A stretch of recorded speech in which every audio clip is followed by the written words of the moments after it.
Salut à tous, salut les Limpers, c'est Nicolas Rago pour une vidéo replayer aujourd'hui. J'ai sélectionné pas mal de mains que j'ai jouées que sur les points FR. C'est des mains, voilà, des gros pots que j'ai joués, des mains intéressantes à commenter avec pas mal de concepts en jeu. J'ai sélectionné pas mal de mains et ça en faisait beaucoup trop pour une vidéo, donc j'ai décidé de faire deux parties. Une première partie avec tous les coups que j'ai perdus et une seconde partie avec que des coups gagnés. Donc voilà, aujourd'hui c'est la première partie, donc c'est que des coups perdus. Voilà, on est parti ensemble pour 45 minutes, 1 heure. Et c'est parti avec la première main, As-Roi en grosse blinde. Nous avons un joueur assez faible qui limp, un bon reg, un très bon reg qui isole à 24. Et nous avons un autre très bon reg qui tribet à 70. Euh, donc pas très fort, à peine 3 fois le montant du raise initial. Ici j'ai deux solutions, 4 bet call ou call 3 bet. Alors ça dépend beaucoup de l'image que vous avez. Si les joueurs vous voient comme une barre de fer, ou du moins qui vous voient jamais en bluff sur un 4 bet, un 4 bet des bois en fait, hein, alors que vous n'êtes pas dans l'action, vous n'avez pas forcément intérêt à 4 bet, vous avez plus de V à just call le 3 bet, et là en l'occurrence je pense que c'était le cas. Euh, c'est des joueurs qui me voyaient pas, que je pensais pas, ils me voyaient pas assez tricky pour pouvoir me faire un move si je 4 bettais. Voilà, c'est surtout l'intérêt du 4 bet, c'est en espérant qu'on vous 5 bet shove light. Donc voilà, ici j'ai pensé que j'avais plus de value à just call, initial raiser à fold. Alors quand je colle, ma range est vraiment forte. J'ai des mains du type As-Dame As-Roi et des grosses paires à partir de paire de 9, paire de 10 je pense. Et j'ai rarement autre chose. Sauf cas exceptionnel où je peux call des mains type Valet 10 suited. Euh, Si je pense que les joueurs vont m'accorder beaucoup de crédit et je vais pouvoir voler beaucoup de coups en position. Voilà. Euh, Donc mon adversaire a ses bêtes. Je pense qu'il va ses bêtes 100% du temps ici. Donc euh, je suis pas étonné qu'il s'ébête. Et je pense que c'est un bon pot ici à flotte. Non seulement on a de l'équité encore dans le coup, mais en plus de ça je peux le bluffer parce que comme je vous l'ai dit, je représente une range forte et il sait bien que je vais pas call le 3 bet avec n'importe quoi. Donc j'ai décidé de payer. Ici j'ai... Alors je peux avoir As-Roi de son point de vue, mais si j'ai une paire en main, donc c'est soit j'ai une paire de 9, de 10, de valet avec laquelle j'ai envie de pot de contrôle, soit j'ai paire de dame, paire de roi, paire d'as avec laquelle j'ai envie de stack off. Alors si j'ai des mains avec type paire de 9, je vais les pot de contrôle, c'est-à-dire je vais check turn en espérant que lui check river et je vais check river parce que c'est quand même difficile de prendre de la value ici. Euh, et si j'ai une grosse paire, j'ai envie de stack off. Maintenant, j'ai plusieurs solutions pour stack off, c'est-à-dire miser la turn ou miser la river. Puisque la clé de ce coup, c'est de regarder les stack size. Le pot est de 370, en gros, j'ai un bet pot ici pour stack off. Donc je suis pas obligé de miser turn et river pour stack off. De temps en temps, je vais miser que river avec une paire d'as. Donc euh, je me suis dit que au cas où il a une grosse main, type un 8 ou paire de roi, paire d'as. Au cas où il a une grosse main, ça m'évite de perdre un bet parce que je pense qu'ici il va jouer de façon assez straightforward. Euh, si il va abandonner, s'il a rien touché, s'il a touché, je pense qu'il va il va tout le temps miser la river, il va pas piéger. Donc je me suis dit, je prends une free card et puis il check et je suis vraiment crédible à voler le coup ici.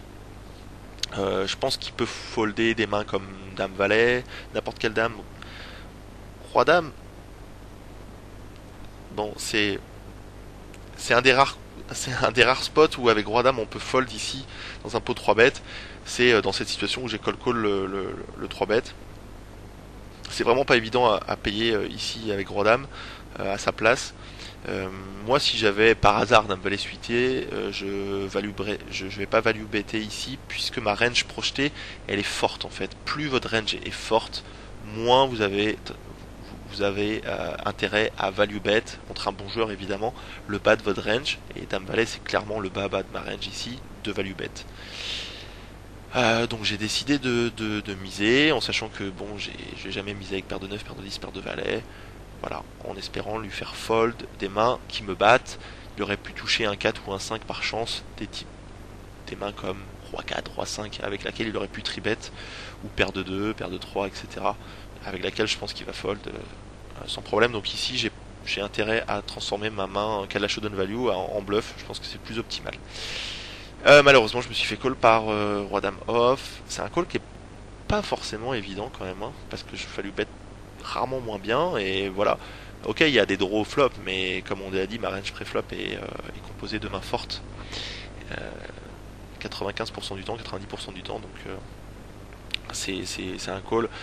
C'est difficile de fold quand même, parce que voilà, par principe on a une grosse main, mais bon, voilà, je pense que je suis mal tombé. Main suivante. Alors c'est une main en 5-10, heads up. C'est un joueur que j'ai joué pas énormément de mains, mais suffisamment pour savoir comment il joue. Je l'ai 4 tablé à un moment donné. C'est un reg vraiment maniaque qui 3 bet beaucoup.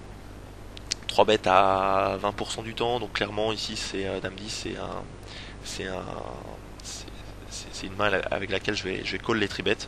Chose que je ne ferais pas si le joueur tribettait que 10, 12, 13% du temps. Voilà, ici à 20% du temps, c'est un call automatique. Mon adversaire a just call. J'ai touché un excellent flop que j'ai c-bet. Je me suis fait check raise. Alors, c'est intéressant puisque mon adversaire check raise énormément. De manière voilà, très très maniaque.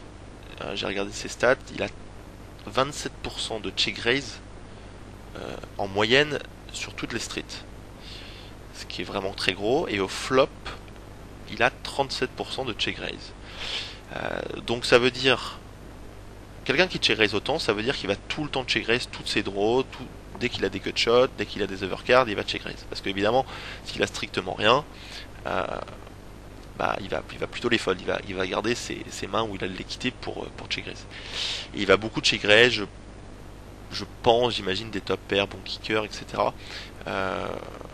Voilà. Mais comme c'est un joueur qui 3-bet énormément, je pense pas qu'ici il a As-10, Roi-10, parce qu'il aurait souvent 3 bêtes préflop, ce genre de main. Donc ici, comme une check raise, j'ai très souvent la meilleure main. Et je peux être battu par Breland 6, Breland 3, et voilà. Il y a de rares cas, il aura mieux que moi, mais ça sera, je pense, voilà, très rare. Donc ici, j'ai deux solutions. Soit je le tribet, et je colle son shove. Ça serait vraiment affreux de tribet, de raise et de fold sur un shove, voilà, parce que c'est un adversaire qui peut me revenir dessus avec beaucoup de mains faites que je bats, des types valet 10, 9 10, je pense qu'il est capable de la jouer comme ça, et beaucoup de draws sur laquelle je serai à 60% d'équité en général, parce que s'il a des draws, il n'y a pas de straight draw ici, mais les tirages couleurs auront souvent une overcard, donc sur lequel je serai favori à 60%, donc ça me dérange pas de stack off. Il y a deux solutions, soit je tribet le flop pour call son shove, soit je just call pour essayer de prendre plus de value sur ses bluffs ou ses semi-bluffs. Chose assez intéressante, c'est que j'ai la dame de cœur ici, et je pense que le fait d'avoir la dame de cœur, ça m'incite à just call son check raise, puisque comme il a toutes sortes de mains, faut pas avoir peur quand si un cœur tombe, en fait il a pas tout le temps la couleur, il l'aura pas souvent. Donc c'est assez intéressant le fait d'avoir la dame de cœur. En fait, si j'ai pas la dame de cœur, il y a un cœur qui tombe en fait et que je dois stack off, ça lui rajoute beaucoup d'équité, parce que soit il est devant, bon dans ces cas-là, je peux être sauvé par un cœur, soit il est derrière et dans ces cas-là, il récupère de l'équité. Si j'ai pas de cœur en main, lui il peut en avoir un et il récupère des outs grâce à ça. Par exemple, s'il avait le 8 de cœur, s'il avait une main type 9 et 8 avec juste le 8 de cœur. Le fait d'avoir le cœur en plus, ça me permet de crocher toutes ces poubelles entre guillemets qui pourraient être sauvées de temps en temps, voilà, par un quatrième cœur. Donc, je pense que si j'ai pas la dame de cœur, c'est ok de 3 bêtes call, comme je l'ai fait. Mais a posteriori, avec la dame de cœur, je préfère just call. S'il y a un cœur qui arrive et qui me deux barrel, j'ai deux solutions intéressantes. Soit je raise all in pour protéger ma main et value, soit je décide de sous-jouer en sachant que j'aurais pas peur qu'un quatrième cœur tombe parce que j'aurai la troisième flush et je sais que c'est des... Ok, je peux être battu, mais c'est des excellentes cartes pour lui à bluffer. Je sais qu'il va tout le temps les bluffer, donc donc ça me dérange pas en fait. C'est des bons outs pour moi. Voilà. Donc ici, a posteriori, je préfère Just Call. Il n'y a pas beaucoup de cartes dangereuses. Il y a l'As. Le Roi, c'est pas vraiment une carte dangereuse parce que, ok, il peut m'avoir check raise. En fait, voilà, comme je vous ai dit, il tribet beaucoup, énormément préflop, donc il va tribet énormément les Broadway. Les rois suités, etc. Les rois 5 suités, il va beaucoup les tribet. Donc en fait, les rois, quand c'est beaucoup moins dans sa range que, un as par exemple. Euh, il va tribet aussi, il va pas forcément tribet tous les as. Alors que les rois, il aura pas envie de les call, les rois, même les rois 5 off, il va beaucoup tribet ce genre de main. Donc j'ai pas peur du roi. Qu'est-ce qu'il y a comme mauvaise autre card? Alors quand on voit le Forbes 6, 10, 3, il n'y a pas beaucoup de... Le seul tirage 15, oui, c'est 4 et 5. Bon, il aura pas souvent 4 et 5. Et autrement, il a des gotchas avec 7 et 8, 8 et 9, 9, 9 et 7. Donc du coup, s'il y a une carte intermédiaire qui rentre, s'il y a un 7 qui rentre, ou un 8 par exemple, un 8 qui rentre, ok, il peut avoir fait la quinte avec 7 et 9, mais il faut savoir qu'il n'aura pas souvent, il aura pas souvent touché la quinte. Donc c'est beaucoup plus facile de stack off. Ici c'est clairement un bon board à Just Call parce qu'il n'y a pas beaucoup de cartes dangereuses pour moi, donc autant en profiter de sous-jouer sur les boards qui sont pas dangereux et de stack off avec des bonnes top pairs sur les boards où ça va pas être évident à jouer à la turn. Voilà, voilà pour conclure. Donc j'ai décidé de tribet call. Il avait les valets, c'est si qu'il a pas tribet les valets. Donc voilà, setup, setup, setup.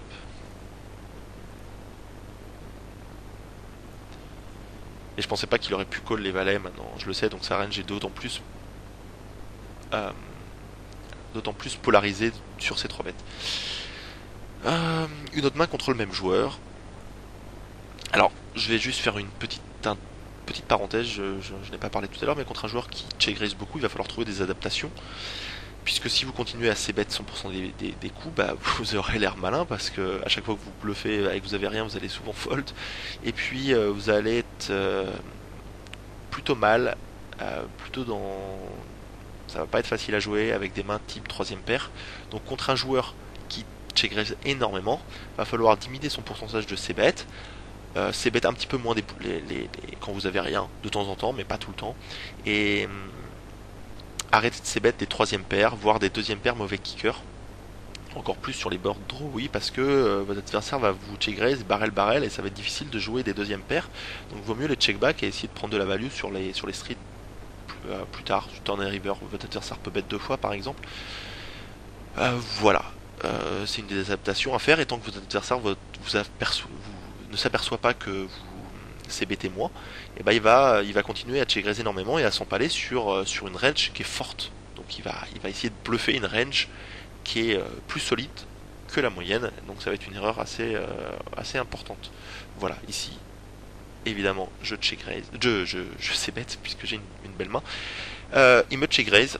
Alors, c'est un peu comme le board précédent, c'est un très bon board à sous-jouer.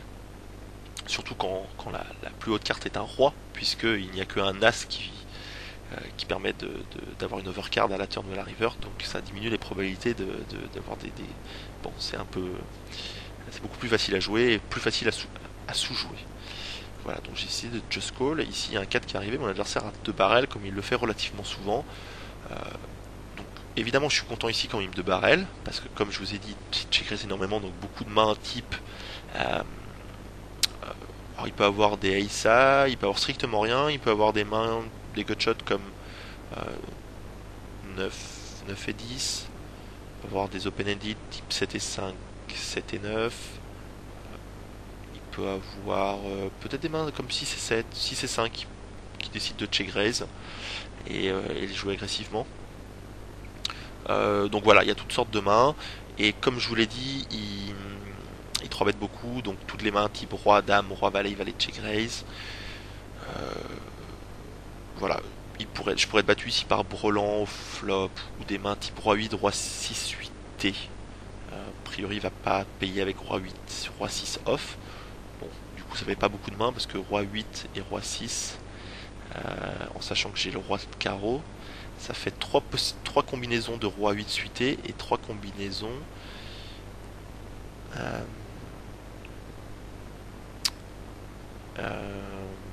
et 3 et 2 combinaisons de roi 6 suité, il me semble.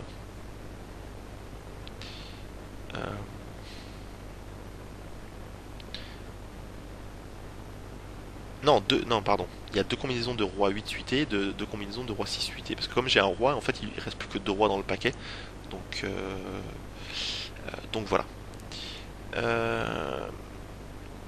Donc ici, 2 alternatives, shove ou just call. Ici, j'ai shove. Alors, je vais essayer voilà, de faire une petite parenthèse contre des joueurs aggro, comment jouer ce genre de situation en général. On a 2 choix qui sont intéressants, qui se valent. Je vais essayer de vous expliquer voilà, ma stratégie générale contre ce genre de joueurs. Les adversaires qui ont tendance à check-raise beaucoup les draws. Ce qui est intéressant pour eux, c'est que si j'ai tendance à sous-jouer au flop et à la turn pour les piéger, ces adversaires peuvent, ça va les inciter à beaucoup de check-raise les draws parce que non seulement je vais souvent fold quand même au flop, voire à la turn, ils vont prendre le coup assez souvent. Et en plus de ça, ils vont pouvoir me bet à la turn vraiment tranquillement, puisqu'ils savent que je vais jamais reshove. Donc en gros, à la river, ils auront une décision facile. S'ils savent que je joue comme ça, ils vont shove s'ils touchent, et s'ils touchent pas, bah, ils vont jouer sérieux, ils vont abandonner, sauf cartes scary sur lesquelles ils peuvent bluffer. Donc ça va être assez facile pour eux de check raise et de barrel la turn en sachant que je vais jamais leur revenir dessus parce que je vais toujours les piéger avec des mains faites. Alors c'est une mauvaise façon de jouer parce que ça facilite la vie à la vie de votre adversaire. Maintenant, si votre adversaire sait que vous êtes capable de reshove des draws à la turn et des mains faites et de temps en temps de sous-jouer, ça va lui complexifier la tâche parce que si check reste ses draws, il va se dire ok, est-ce que je barrel la turn ou je la barrel pas. Ça va être difficile pour lui de jouer de façon optimale en fait. Donc de temps en temps, il va falloir que je fasse all-in. Alors avec des draws pour lui reprendre le coup en bluff, de temps en temps évidemment, mais avec des mains faites, je vais alterner entre raise et call. Je vais un petit peu plus souvent, je vais faire du 2 tiers à 1 tiers, je dis ça à la volée, j'en sais rien, mais bon, ça sera une histoire dans ce genre-là. Et là, j'ai décidé que ce serait le pot où j'allais shove. Bon, parce que j'avais pas envie de voir un 5 sur lequel il pourrait des fois avoir fait 2 paires, etc. Ou un 7 ou un 9, un 10. Bon, il n'y a pas non plus masse de cartes dangereuses, un 5, 7, 9, ouais, c'est tout. Hein. Peut-être As. Il n'y a pas masse de cartes dangereuses ici. J'aurais pu just call et en profiter sur les boards beaucoup plus dangereux pour shove la turn en value. L'adversaire à snap, il a fait la quinte à la turn. Bon, c'est pas de chance, mais voilà, c'est une des seules mains qui me bat. C'est la seule main en semi-bluff au flop qui me bat à la turn. C'est 7 et 5 et il l'a, bravo à lui. Main suivante.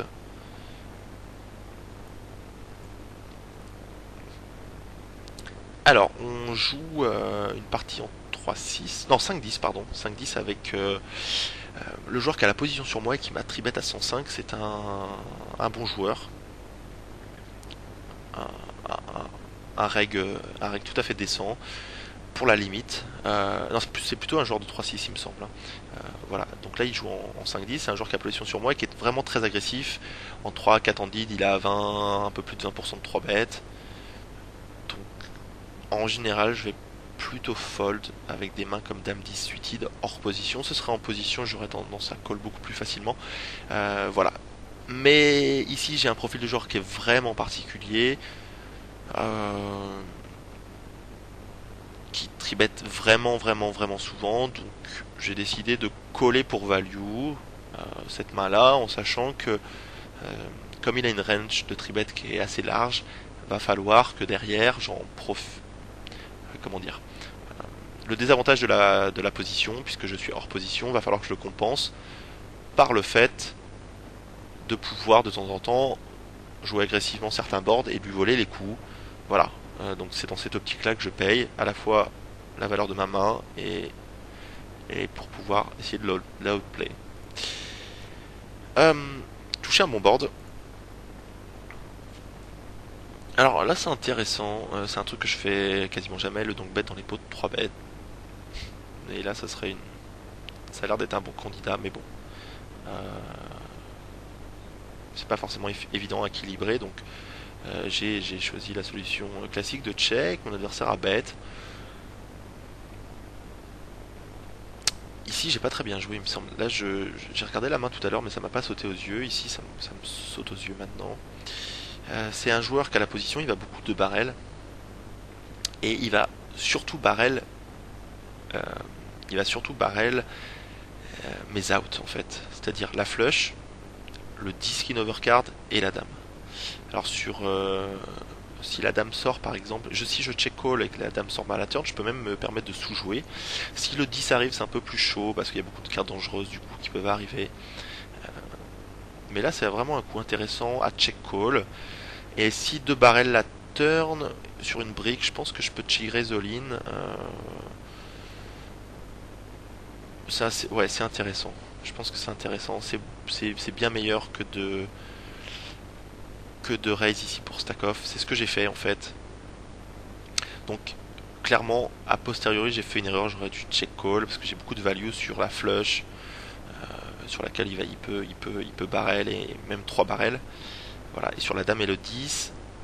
Donc c'est ça qui est important à évaluer et surtout que, comme je vous l'ai dit, sur une brique, j'ai encore un moyen de m'en sortir à la turn si 2 barrels. Ok, il va 2 barrels cher, mais je peux faire all-in.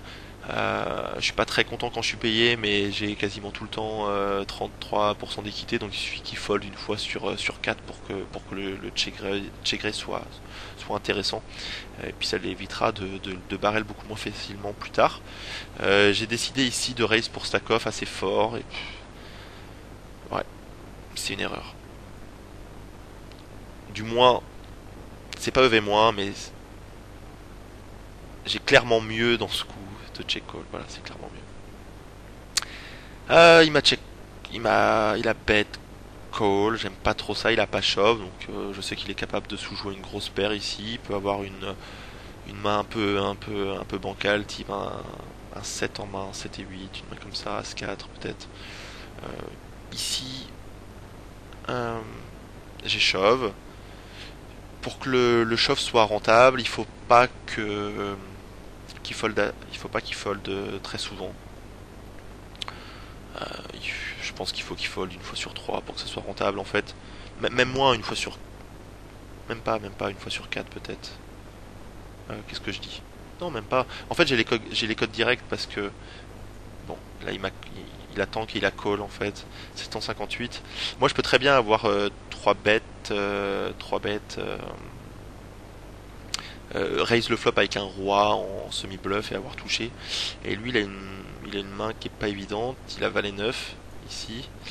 Il peut vraiment être battu au flop et à la turn. Hein. Je peux avoir une paire supérieure sur lequel, si j'ai paire de 10, je vais stack off sans problème avec le roi puisque c'est pas dans sa range. Hein.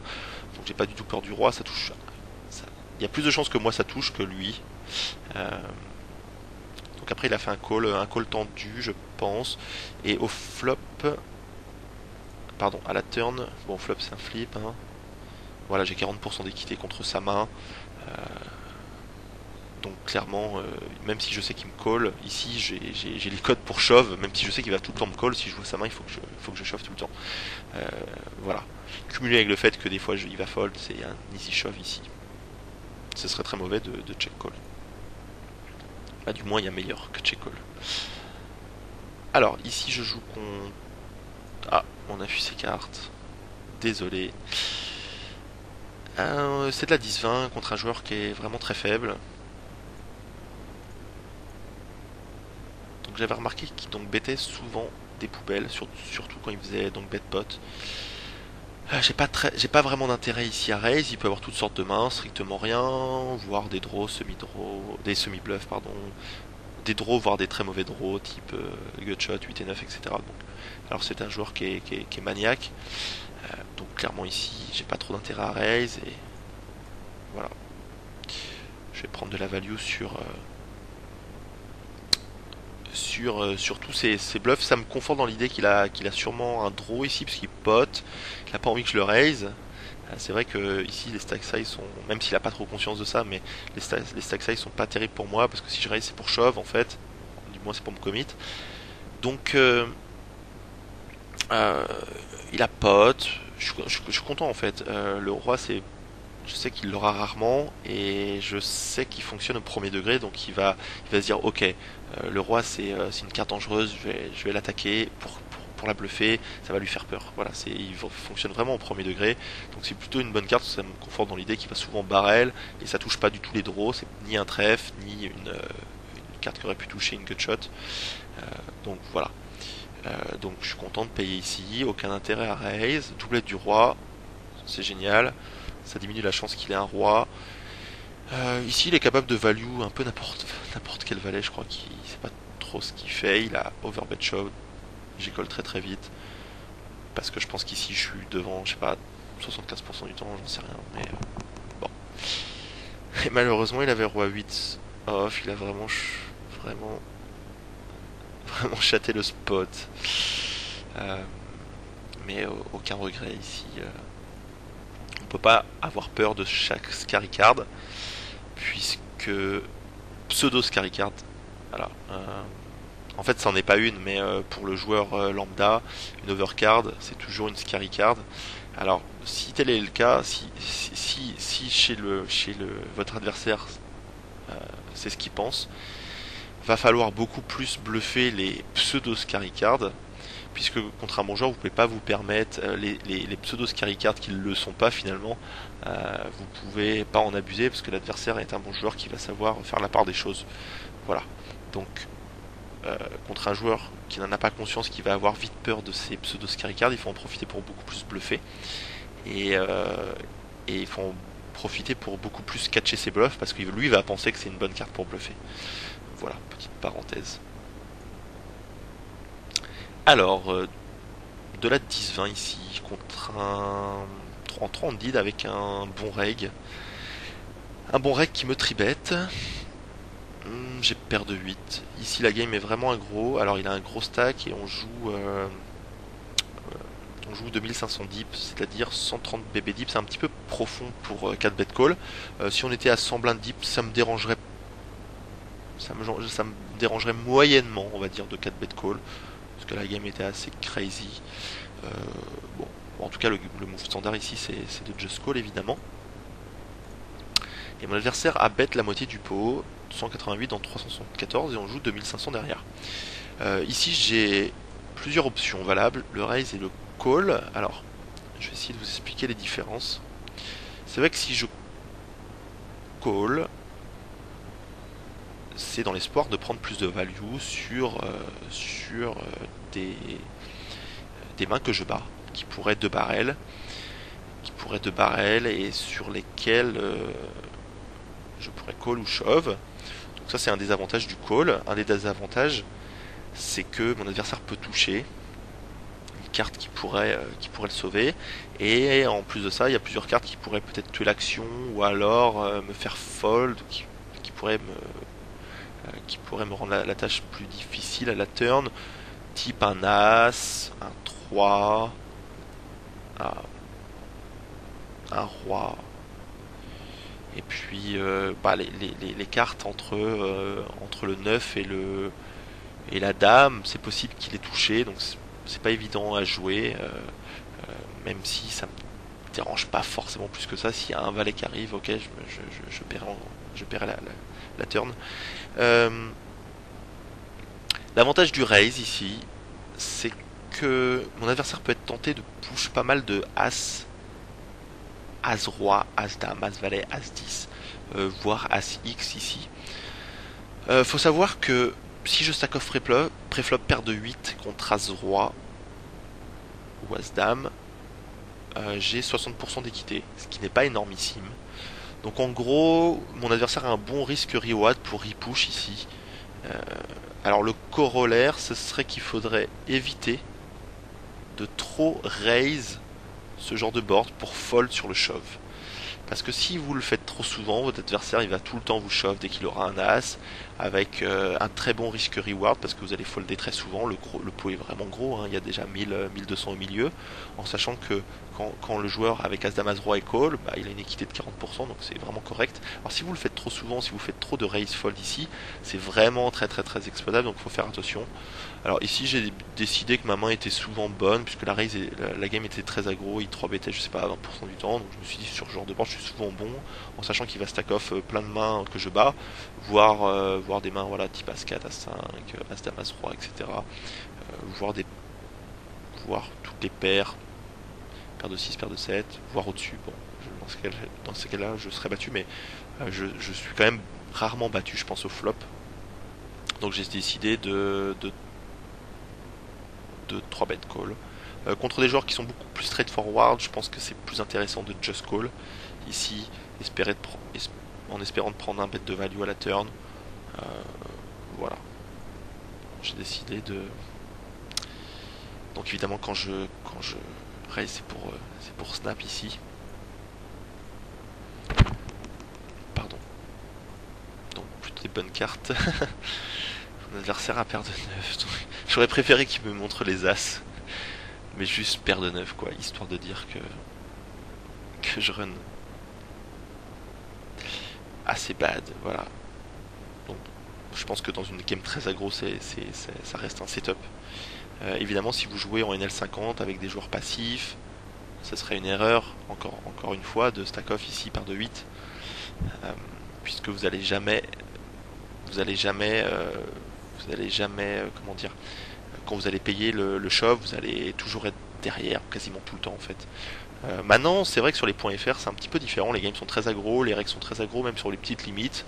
Donc bon, faut en profiter pour desserrer sa range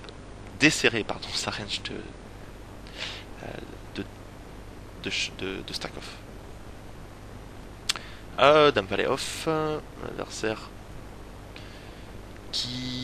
que je ne connais pas très bien, mais il me semble que c'est un reg. Voilà, je ne suis pas sûr. En tout cas, il a des stats préflop de reg relativement aggro, 10% de tribet. Je l'ai joué pas mal en 5 max, il me semble.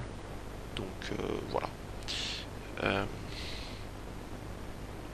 C'est de la 10-20 et j'ai plus que lui, mais lui il a 2000 de tapis, donc sans grosse main de 10. C'est bet standard. Mon adversaire ici me raise. Donc le jeu normal évidemment ça va être de fold. Ça va être de fold, mais si j'avais fold ce serait pas marrant à montrer cette main. Donc la plupart du temps, encore une fois, je vais fold, faut pas se level. Mais je pense ici que c'est un bon candidat pour de temps en temps à bluffer. Faut pas que ce soit automatique, faut pas que... comment dire, j'ai l'impression qu'il y a un certain syndrome chez les règles français de moyenne limite. Ils sont beaucoup trop aggro et dès qu'il y a un spot qui a un bon candidat à bluff, ils vont tout le temps le bluff. En fait, ça c'est une erreur, c'est juste une affaire de proportion. On essaye de prendre des bons boards pour bluffer, on essaye de prendre des bons boards à bluff. Ça veut pas dire qu'on va tout le temps bluff les bons boards à bluff. Je sais pas si vous comprenez. Des fois, admettons, préflop, vous avez des bonnes situations pour 3 bet light et prendre le coup préflop par exemple.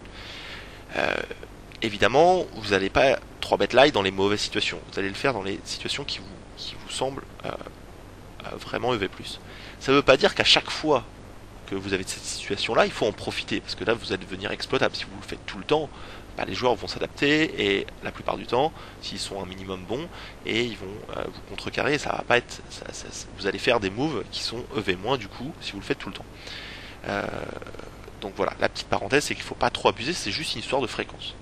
Ici, la plupart du temps, je vais fold, mais je pense que c'est un bon candidat à bluff, donc j'ai décidé exceptionnellement de bluffer ce coup là. Je pense qu'il a pas souvent une grosse main ici, Bon, a priori, il n'a pas une overpair, il aurait tribet. Il peut avoir deux paires 9-6. Je pense que c'est les deux seuls deux paires qu'il puisse avoir. Il peut avoir call en position et 9-6, même 9-6 off, ça peut se faire à la limite. Si j'attaque beaucoup, petite blinde, grosse blinde. Il peut avoir brelan, il peut avoir des semi-bluffs ici. Voire strictement rien quand il me raise. Donc j'ai décidé de 3 bet le flop à 577. C'est pas évident pour lui à payer, je pense. S'il a strictement rien, bon, il va fold. S'il a une main comme 7 et 8, c'est pas évident à jouer. S'il a 7 et 8, bon, il a les codes pour payer directement, évidemment, mais c'est quand même assez ambitieux de push all-in ici, en sachant que c'est un joueur qui n'a pas l'habitude de jouer en 10-20, donc je pense qu'il sera un petit peu moins enclin à faire de moves en 10-20, donc c'est pas forcément évident. Je pense qu'il va prendre, il va payer les 300 qu'il faut pour prendre la carte, pour essayer de toucher sa carte. Il aurait les cotes quasiment directs pour la toucher. Voilà, je vais prendre souvent le coup, je pense, j'espère. Il m'a call, donc c'est une mauvaise nouvelle. Ici, il peut avoir 7 et 8. Alors en main, euh, euh, il peut avoir donc comme je vous ai dit, deux paires, un brelan, donc voilà, il peut avoir des très grosses mains, mais maintenant il peut avoir d'autres mains, type 7 et 8. Peut-être 8 et 10 avec laquelle il aurait pu flotte. Peut-être, pas souvent, je pense. Pas souvent, mais c'est pas impossible. Euh, et puis il peut avoir n'importe quel 9 ici. Peut-être Dame 9, Valet 9, 10-9. C'est possible. Et j'espère pouvoir lui faire folder ce genre de top pair. Alors c'est pas sûr. Peut-être que je me trompe complètement. Peut-être que je me trompe d'adversaire ici. Mais j'ai l'impression euh, que je suis assez crédible ici pour continuer mon bluff. S'il a une main comme 7 et 8, c'est quand même assez sick pour lui, il peut pas payer. Euh, et puis, si euh, s'il a 7 et 8, il peut pas payer. Et Richoff, c'est quand même super ambitieux d'investir 1003 alors que je suis complètement commit. Donc ici, j'ai décidé de bet pour pas cher, c'est suffisamment explicite. Euh, pour pouvoir lui faire fold des mains moyennes. Ça, c'est l'avantage, c'est la menace de notre tapis en fait. C'est que je bête que la moitié de son tapis en fait. Il reste 1003, 1004 de tapis effectif. Je bête que 1007. Je bête que 700 dollars, 700 euros pardon. Mais ça me profite à moi puisque en gros, de son point de vue, si j'ai rien, bah je vais pas mettre les 700 euros restants. Et si j'ai quelque chose, je vais les mettre. Donc, si par exemple il y a une main comme type paire de 8 et qui stack off, en gros, si j'ai rien, eh ben, je vais fold. Par contre, si j'ai une vraie main, je vais payer. Il est toujours derrière, donc je vais lui prendre 700 euros qui me prendra pas quand je vais bluffer. Euh, et puis je pense qu'ici, je suis suffisamment commit pour décourager le Rishov. Il a Rishov, donc j'ai fold. Malheureusement. Voilà, donc évidemment, comme je vous ai dit tout à l'heure, si je vous montre que des mains que j'ai perdues, il n'y a rien qui fonctionne.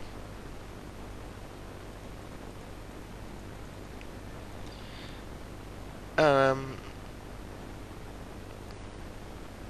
Non, je voulais pas vous montrer la fin. J'ai 9 et 10 offsuit en heads up contre le même joueur qu'on a vu en début de vidéo. Alors c'est vrai que ça aurait peut-être été mieux que je mette ces mains-là d'affilée. Bon, peu importe. On joue 1000, on joue 100 grosses blindes deep, j'attaque, il me paye. Donc rappelez-vous, c'est le joueur qui tribet énormément et qui chairesse beaucoup et qui est très très très aggro. Donc clairement ici, c'est le genre de board dont je ne vais pas m'amuser à beaucoup ces bêtes parce qu'il y a beaucoup de draw, il y a beaucoup de gut shots, beaucoup de mains qui ont touché, par exemple des 7 et 8, 5 et 6, il aura des gut shots, 9, 10 et valet, 10 et dame, euh, valet dame. Donc il y a beaucoup beaucoup de mains avec laquelle il a pu payer pré-flop, avec laquelle il aura des gut shots et euh, que je sais qui va check raise. Donc clairement ici je vais diminuer ma fréquence de ces bêtes parce que je vais pas pouvoir le float facilement. Il va pouvoir essayer de me bluffer sur les scary cards. C'est beaucoup moins facile à float qu'un board roi 8-3 par exemple. Donc je sais bet pour value. Je pense que si j'avais deuxième paire, je ferais pas de ces bêtes contre lui parce que c'est pas forcément facile à jouer. Il me check raise, donc je suis plutôt content ici. Évidemment, je suis souvent devant. J'ai pas envie de stack off maintenant. J'ai envie de prendre une carte safe pour stack off. La raison, c'est que si je pourrais ici, je pense, je pourrais 4 bet call, c'est pas EV moins du tout, mais j'ai plus de value à essayer de chercher une carte safe et à lui faire une erreur de 2 barrels contre ma range. Ce serait une faute parce que je vais souvent faire all-in avec la meilleure main après à la turn et je coupe ses cotes. Donc voilà. J'ai touché quasiment la meilleure carte du paquet. Et mon adversaire a check, donc j'ai aucune raison de sous-jouer si je bête. Et voilà, je pense prendre le coup souvent. Je pense qu'il va fold souvent, il va pas souvent me check raise. Et il m'a check raise, donc c'est un snap. Et il a roi valet off, donc il a des overcards qui ne sont pas vivantes. Il a une gutshot et les carreaux, donc en fait, je vais faire un petit replay. Alors c'est intéressant au flop.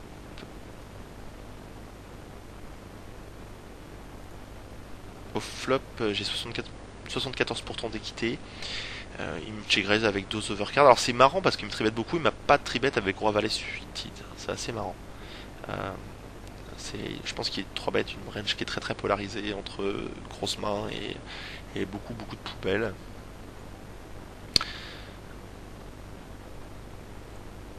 Donc ici évidemment avec ce genre de main, il va souvent améliorer à la turn avec soit des 10, des valets, des dames, des rois.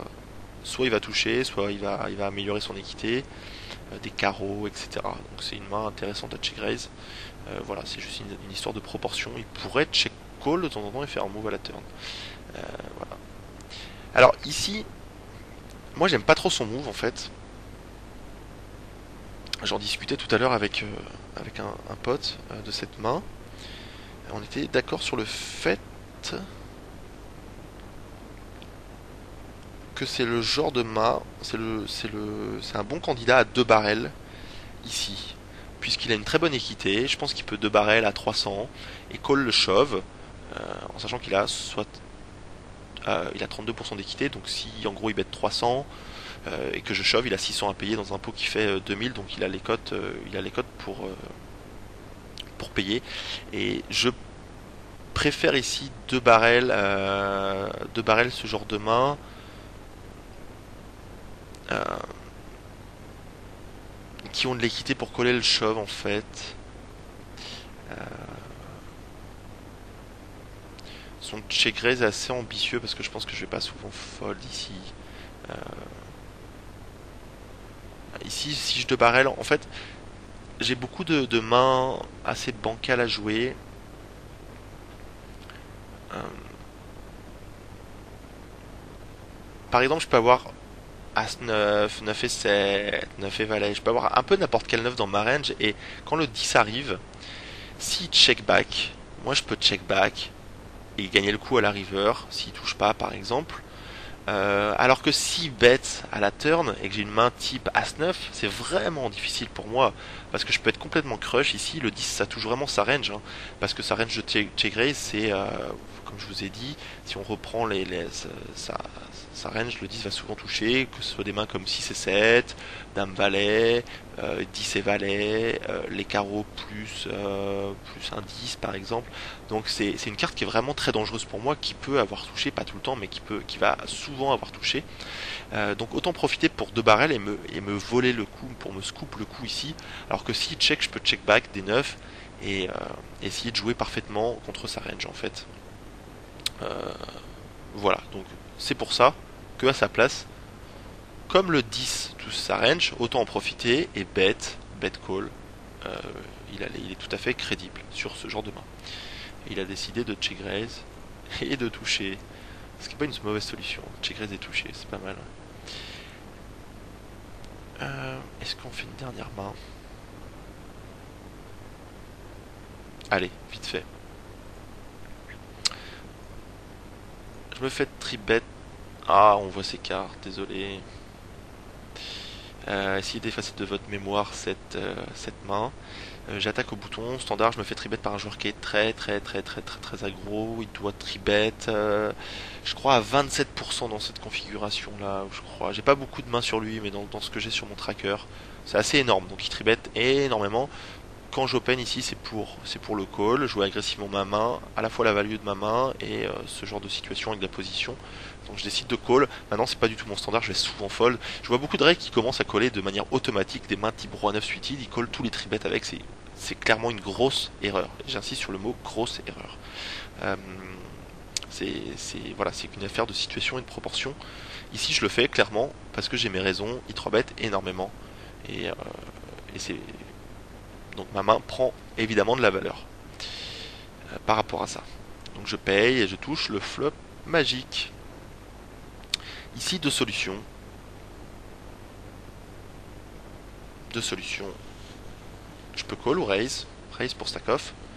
Alors ce serait la situation,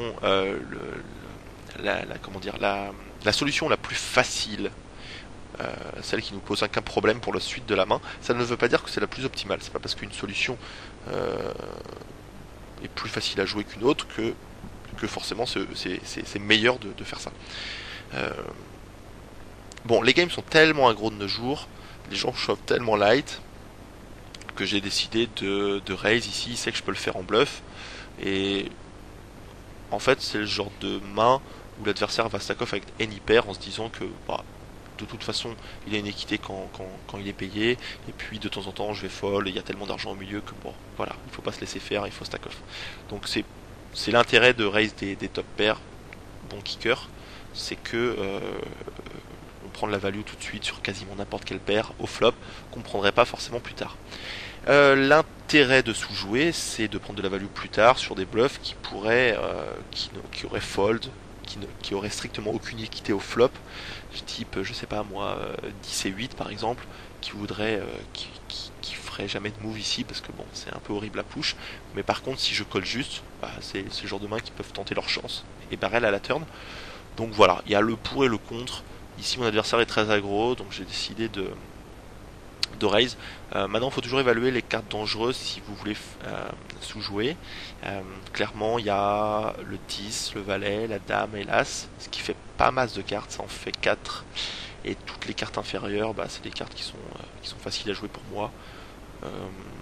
Bon, j'ai pas le roi de carreau, donc s'il y a un carreau qui tombe, évidemment, j'ai pas peur de la flush. C'est juste que c'est un petit peu plus embêtant parce que en général, ça permet de relever un tout petit peu son équité. C'est-à-dire au lieu d'être quasiment mort, il peut avoir quelques outs de sortie de temps en temps. Donc voilà, j'ai décidé de jouer agressivement et je pense qu'il n'y a pas de solution miracle ici.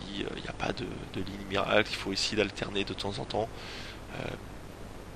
Donc évidemment au niveau du bet sizing, je fais un petit raise. Parce que l'adversaire sait que en fait que je mette 215 ou 380, il sait que de toute façon si j'ai une main je paierai dans les deux cas et bon ça change pas grand chose, ça me permet juste de placer quelques bluffs de temps en temps. Il faut mixer entre des raises pour value et puis des raises pour bluff en sachant que si vous raisez les boards dans les pots 3 bêtes, évidemment contre un bon joueur il faut raise les c-bets pour value plus souvent que raise en bluff. Maintenant contre des joueurs mauvais et qui raisonnent pas beaucoup, vous pouvez inverser la tendance, en abuser si vous pensez que la situation est la bonne. Bon, voilà, ici j'ai décidé de raise, je pense qu'il va souvent fold ou call, ou shove, pardon, il a call, étonnamment. Bon, bah là c'est une super carte qui move tirage couleur, plus top pair, il check, j'ai pas vraiment d'intérêt à sous-jouer ici, je pense. Puisque ça m'étonnerait qu'il me flotte hors position. Donc en gros, soit il a une main moyenne et qui veut pas de contrôle, soit je suis battu, mais dans quel cas, de toute façon, je ne suis pas prêt à fold sur la river, quoi qu'il arrive. Donc je vais stack off quoi qu'il arrive. Donc qu'il me batte ici, ça change rien, parce que soit je donne mon stack à la turn, soit à la river. Donc cette situation-là, on peut l'évincer du raisonnement. Maintenant, bah, j'espère qu'il est juste un 5 par exemple, ou quelque chose comme ça, et qu'il me paye. Voilà, il peut m'avoir sous-joué aussi avec une main que je bats, et j'ai décidé de push, il m'a payé. Et pan, le roi, paire de roi, donc bon. setup. Je me fais tribet 25, ouais, peut-être 25% du temps. Et au flop, bah, j'ai tapé un top kicker. Je me retrouve en face des rois, donc c'est gros setup bad beat quoi, entre guillemets. Pas bad beat, mais voilà, mauvaise rencontre. Euh, voilà pour ces 10 coups joués et commentés. Il me semble 10 coups que j'ai perdu. Ça fait quelques euros, ça quelques milliers d'euros perdus. J'espère que ça vous a plu. Je vous donne rendez-vous pour la prochaine vidéo, donc la partie 2, où cette fois-ci je prends ma revanche contre les régulars et les joueurs faibles contre les fiches, où je vais gagner, où cette fois-ci je vais gagner tous les coups joués. Donc voilà, j'espère que ça vous a plu. Si vous avez des petites questions, bah, n'hésitez pas. Et puis bah, je pense que la partie 2 sortira dans pas très longtemps. Voilà, soyez patients. Et d'ici là, René Good sur les tables de poker. C'est plus facile pour gagner. Voilà, ciao ciao, bye bye tout le monde.